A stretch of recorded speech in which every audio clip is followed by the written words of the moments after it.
New World's an open-world MMO set in an alternate version of the 17th century. It takes place on an island we call Aeternum. It's a place of legend. It's a land of power and of treasure. It's a place where your choices matter.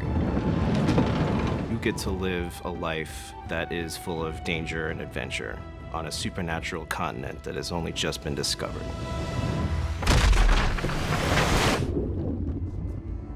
We wanted to build this version of a haunted Eden. We wanted beautiful, picturesque landscapes with danger around every turn. There's these hints of supernatural and these things that show you're not really anywhere you've ever seen before. Contrast is something that we really want players to feel as they move around the world. Every space they enter feels different and special from the space behind it. They feel like every hill they're going over, there's a new adventure. Not many people know too much about Aeternum yet. I think that's where you come in as a player. And there are threats, but there's also opportunity. Rumors swirl about the power and danger of the island, but the people who go there don't really know what they're going to find. It could be Shangri-La, or it could be something out of their worst nightmares.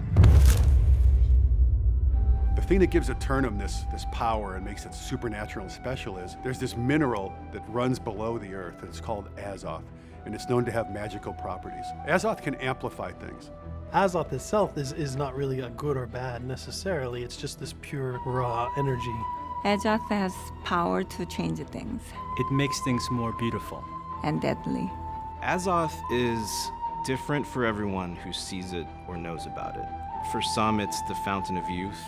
For some, it's the philosopher's stone. For some, it's the living embodiment of God or the devil. But one thing's for sure is it gives you, the player, a lot of really interesting powers to play with.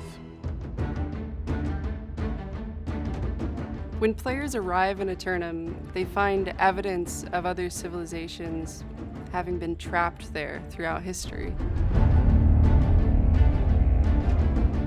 The whole world is open to you, and you're only limited by your skill and the difficulty of the enemies that you run into. It's completely classless, so you choose how you want to play by choosing the equipment, and the weapons you choose also defines your play style. Players will have a lot of freedom to choose what they do and how they do it. One of the fundamental tenets of New World has always been autonomy, and that manifests in every single system in the game. The game adapts to the player and their play style. Want to become the best blacksmith or the best sword fighter? The progression system supports that. They just have to keep doing what they do best.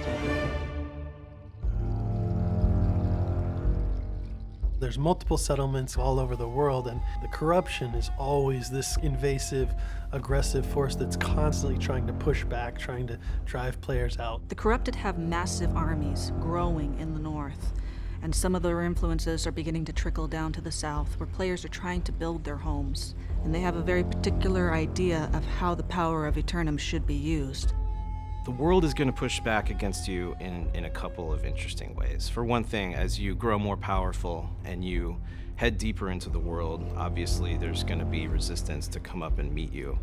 But one of the most exciting things about the game is that as you and other players begin to form settlements and you begin to push back the things in the woods, they'll come for you.